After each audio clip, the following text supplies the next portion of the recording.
नमस्कार साथियों, हर हर महादेव। आज जो है वो हम चर्चा करेंगे कर्मधारय समास के बारे में ही। कर्मधारय समास एक हम पहले कर चुके हैं। आज इसका जो दूसरा है वर्जन, उसके हम बारे में बात करेंगे कि कर्मधारय समास में दूसरा जो तरीका है जिसमें हम इसको करते हैं वो आखिर क्या होता है। एक पहले इसके लिए मैं वीडियो बना चुका हूँ आपके कर्मधारय समास के विशेषण और विशेष्य के लिए। आज जो है वो कर्मधारय समास और उपमान और उपमेय के साथ, उपमान और उपमेय के साथ किस प्रकार से आपके कर्मधारय समास होता है इसकी हम चर्चा करने वाले हैं। सबसे पहले मैं बात करूं कि उपमान और उपमेय होता क्या है। तो उपमान और उपमेय आपको ये ध्यान रखना है। उपमान का शाब्दिक अर्थ क्या है? उपमान का शाब्दिक अर्थ आ रहा है जिससे उपमा की जा रही है, यानी जिसके बराबर किसी को दिखाया जा रहा है, जिसके समकक्ष किसी को दिखाया जा रहा है। तो इसका सीधा सा हिंदी में अर्थ हो जाएगा जिससे तुलना की जाए, जिससे तुलना की जाए।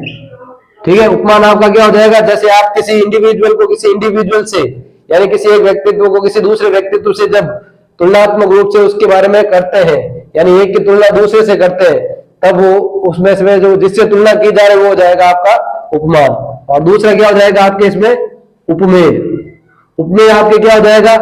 तो उपमेय हो जाएगा आपके जिसकी तुलना की जाए, जिसकी तुलना की जाए। ठीक है, जिसकी तुलना की जाए।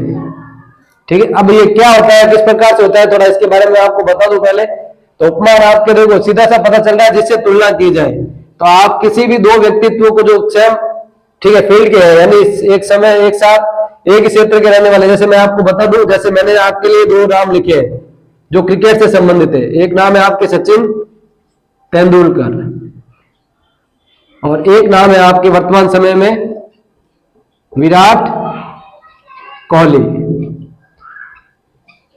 ठीक है, अब जब भी भारतीय क्रिकेट में बात होती है कि दो टॉप खिलाड़ियों की, तो लोग करते हैं भाई कि दो व्यक्तित्व कौन हुए जो इस भारतीय क्रिकेट प्रतियोगिता में या भारतीय क्रिकेट प्रणाली में सबसे अच्छे बल्लेबाज हुए।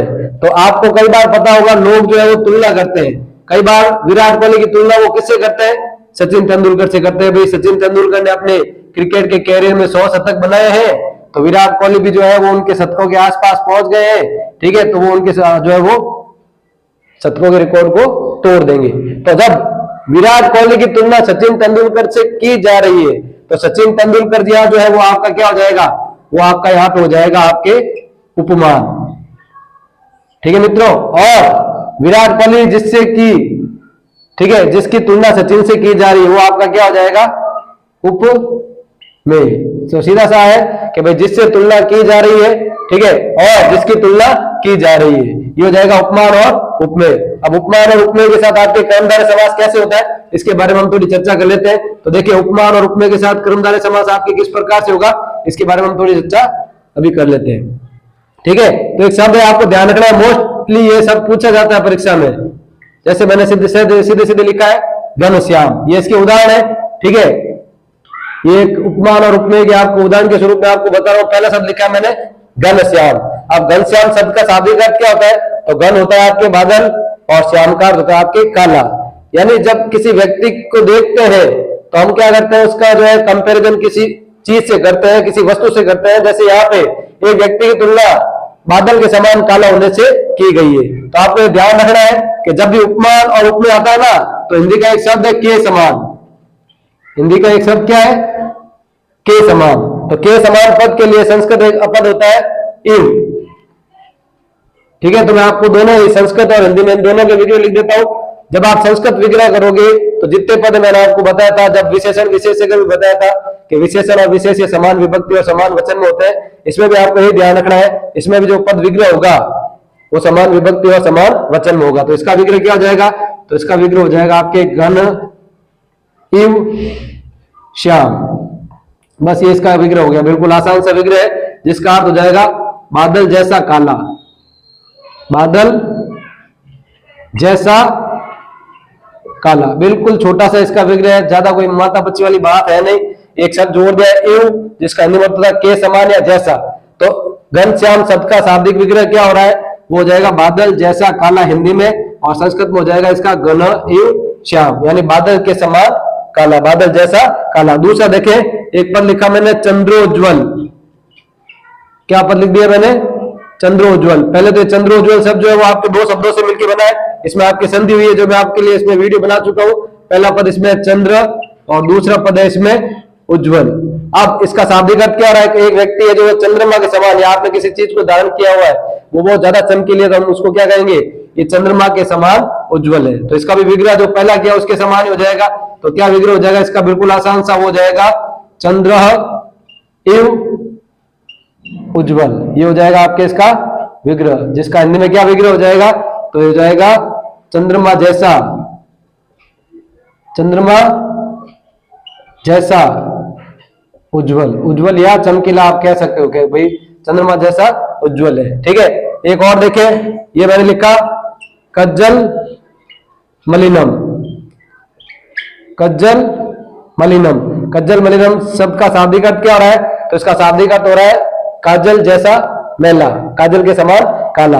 तो इसका भी बिल्कुल जैसे मैंने आपको बताया समान विभक्ति और समान वचन में होगा जब हम विग्रह करेंगे। तो ये दोनों प्रथमा के एक वचन में लिखे हैं पुल्लिंग पद, इसलिए दोनों में विसर्ग डाल दिया है। अब यहाँ पे पूरा जो पद है समस्त पद वो कज्जल मलिनम है, तो जब इसका विग्रह करेंगे तो ये क्या हो जाएगा?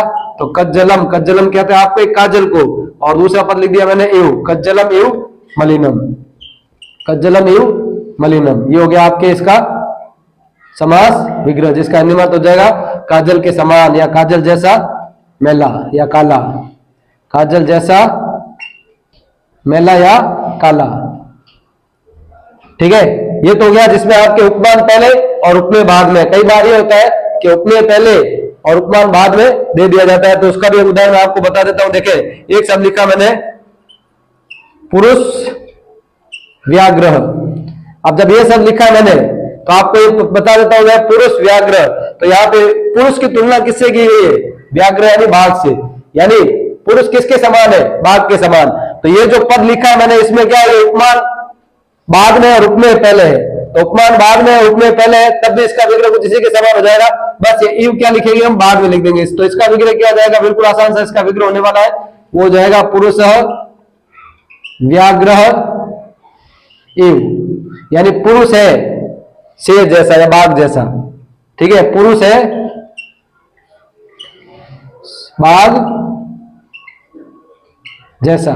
ठीक है, तो इसमें आपके क्या है? ये उपमान बाद में और उपमेय पहले। ऊपर वाले तीन उदाहरणों में आपके उपमान और उपमेय, और लास्ट वाले में आपके उपमेय और उपमान है, जैसे नरसिंह। ठीक है, न सिंह, तो इसमें भी क्या हो जाएगा? तो ये हो जाएगा नर सिंह इव। नर है किसके समान? तो नर है आपके शेर के समान। ठीक है, नर है शेर के समान। तो आसान सा है मित्रों, आपको ये ध्यान रखना है कि कर्मधारय समास मैंने आपको बताया कि कर्मधारय समास हमारे दो तरीकों से होता है। पहला तरीका था आपके विशेषण और विशेष्य, जिसकी चर्चा हम हमारे पिछले वीडियो में कर चुके हैं, और यह आपके उपमान और उपमेय के साथ कर्मधारय समास। उपमान क्या होता है? तो बिल्कुल आसान सा, जिससे तुलना की जाए। उपमेय क्या होता है? जिसकी तुलना की जाए। विग्रह करते समय बिल्कुल आसान है, हिंदी विग्रह करोगे तो बीच में क्या लिख दिया जाएगा? के समान या जैसा, और जब आप इसका संस्कृत विग्रह करोगे तो क्या लिख दिया जाएगा? इव, जिससे का हिंदी में होता है के समान। ठीक है, यानी समान जैसा। तो ये आपके उदाहरण है। पहला लिखा मैंने घनश्याम, मोस्टली परीक्षा में पूछा जाता है, तो इसका विग्रह क्या हो जाएगा? घन इव श्याम। ठीक है, बादल जैसा काला। दूसरा लिखा मैंने चंद्रोज्वल, चंद्र इव उज्ज्वल, चंद्रमा जैसा उज्ज्वल। कज्जल मलिनम, कज्जलम इव मलिनम, काजल जैसा काला। ठीक है, और पुरुष व्याघ्र, पुरुष व्याघ्र इव। यहाँ पे आपके उपमान बाद में और उपमेय पहले होने के कारण इव को हमने बाद में लिख दिया है। ठीक है, वैसे तो संस्कृत संश्लेषित भाषा होने के कारण आगे पीछे लिखने से चल जाता है, इसमें कोई दिक्कत नहीं है। ठीक है मित्रों, तो ये था आपके कर्मधारय समास का दूसरा वर्जन। इसके आगे की चर्चा हम हमारे अगले वीडियो में करेंगे और हम नए समास पढ़ेंगे। तब तक के लिए धन्यवाद। चैनल लाइक, सब्सक्राइब और शेयर करें। धन्यवाद।